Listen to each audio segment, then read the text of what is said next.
So finally दोस्तों आप लोग देखोगे J&K यानी जम्मू एंड कश्मीर बैंक ने अपने Q3 के नंबर डिस्क्लोज कर दिए हैं भाई। तो कैसे रहेंगे रिजल्ट्स और इसका जो इम्पैक्ट है वो स्टॉक के ऊपर कैसा रहेगा, तो चलिए जानते हैं डिटेल में भाई। तो यहाँ पर हम डिस्कस करेंगे इसके जो स्टैंड लोन रिजल्ट्स है इसको लेकर के। All figure in rupees crore में दिया गया डाटा है। यहाँ पर आपको क्वार्टर एंडेड और ये आपको 9 मंथ एंडेड रिजल्ट्स देखने को मिलेंगे। तो चलिए देखते हैं टोटल इनकम।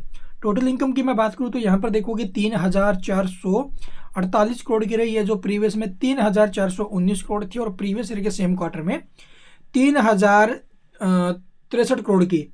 यानी कि ईयर ऑन ईयर बेसिस पर आप लोग कंपेयर करोगे तो इसकी जो इनकम है वो हमें इंक्रीज होती हुई नजर आ रही है, और क्यों उनके बेसिस पर आप लोग कंपेयर करोगे तो इसकी इनकम वहां पर भी हमें इंक्रीज होते हुए नजर आई है। तो ओवरऑल इनकम ठीक है भाई।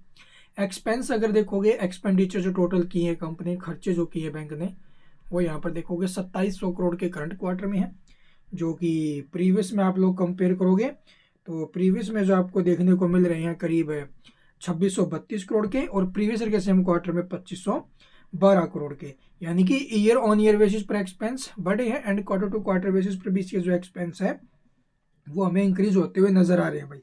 यानी कि एक्सपेंस इसके इंक्रीज हुए हैं ओवरऑल। बट अब की बार जो रिवेन्यू है वो क्या एक्सपेंस है तो ज़्यादा ही है भाई।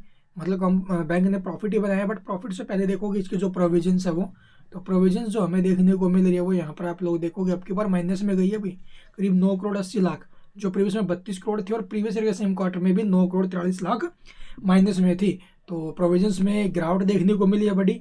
तो प्रॉफिट्स भी अच्छे खासे हुए हैं भाई। तो प्रॉफिट्स कैसे है यहाँ पर देखोगे, नेट प्रॉफिट 531 करोड़ का, जो प्रीवियस में 550 था, प्रीवियस ईयर के सेम क्वार्टर में 421 करोड़ का। तो ईयर ऑन ईयर बेसिस पर इसके प्रॉफिट्स में जंप है, बट क्यों उनके बेसिस पर हल्का फुल्का डाउन आया है भाई।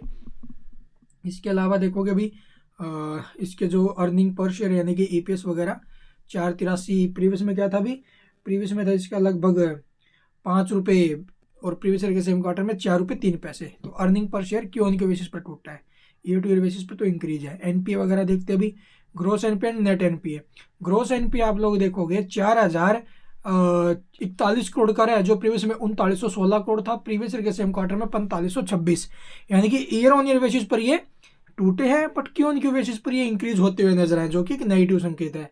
हालांकि इसके जो ग्रोस NPA है ये आप नेट NPA इसके ये इंक्रीज होते हुए नजर आए अभी क्यों उनके बेसिस पर और ईयर टू ईयर दोनों जगहों पर। तो ये इसके नेगेटिव डाटा देखने को मिले अभी NPA, ठीक है। और तो कुछ खास अपडेट इसके अंदर हमें देखने को नहीं मिल रही है भाई। ये ऑपरेटिंग मार्जिन, प्रॉफिट मार्जिन और देख लेते हैं। इसके नेट प्रॉफिट मार्जिन की बात की जाए तो नेट प्रॉफिट मार्जिन इसके क्यू ऑन के बेसिस पर डाउन है, but year two year basis पर इंक्रीज हुए हैं। ऑपरेटिंग मार्जिन की बात करें तो क्यू ऑन के बेसिस पर down, but year two year basis पर ये इंक्रीज है। 50-50 चांस लग रहे हैं भाई। और बाकी मार्केट एस्टिमेट इसका अवेलेबल नहीं है। Thank you for watching the video.